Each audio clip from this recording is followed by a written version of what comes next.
Siyakhulekela ke magubeni amanomhlaba. Nkosi amakhosi egameni likaJesu uMngcwele. Lezo mhlaba uNkulunkulu aphatha ngazulini. Siyaphila nje manje mkhusapela. Sicela kuphila Nkosi amakhosi kumbuyelo khona ekhaya uMngcwele. Namhlanje kuyisonto Nkosi amakhosi.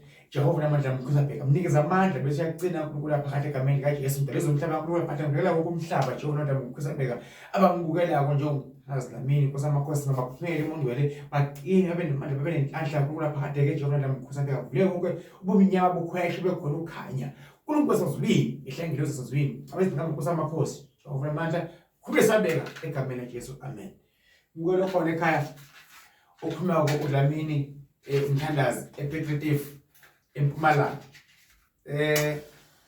Ngikho khona ekhaya ngithi kuwe makhanya into zakho ngibukele khona ekhaya ube nenhlanhla kuvulela kuvaleke khona busuku nemini insizwa ke ekhulekayo futhi isenaza kakhulu ethembele kakhulu kwabangasekho emhlabeni angibakhozi kodwa ngiyakhona ukuba bakhona bayezwa futhi nekukhala kwethu bayavuzwa. Bukelo khona ekhaya la khansi ePetritif ohlala eMpumalanga la khona yabona ezikodweni sami la khona umuntu okhonza kakhulu ukuthi kube clean la ngisebenzela khona mbukelo khona ekhaya.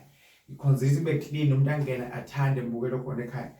Udokotela ke udlamini umthandazi la ePetritif ngiyakhuleka ngisiza kakhulu abantu bafuna ngena emanzini mhlawumbe lesithunywa phakathi idlozi ngivele inhlanhla ngikuhlolele ngikusiza fike ePetritif ngeke ujike nje ufikile la ekhaya. Siyakunikeza izinto zakho ezikufanele njengoba ubona lapha nje khandla eliyelo mbukelo khona ekhaya lapha lapha la ngikhomba khona khandla eliyelo ngapha ikhandla elibovu mbukelo khona ekhaya nakhona ngapha iwasho mbukelo khona ekhaya ngapha futhi kunento ekuthiwa imithi into zesintu la mbukelo khona ekhaya hlezi into zami zekuhlola sibuko sami lebhodlela lami ngapha ngihlala khona ngimephe washo zami ngifuna ukuchazela ngazo nangapha nakhona la ngihlala khona uma ngenza ama-video mbukelo khona ekhaya umukelekile ekhaya esigodlweni kwade akhe mthandazi mbukelo khona ekhaya ngethembe kholelwa uzobona umehluko uyibona impilo zakho zawuhamba kahle. Ngiyakukhulekisa ngiyakuthembisa egameni likaJesu yethemba kholelwa asiphiwa ngokufana nami kunamandla ngawaphiwa bawuphoka abakithi basekho emhlabeni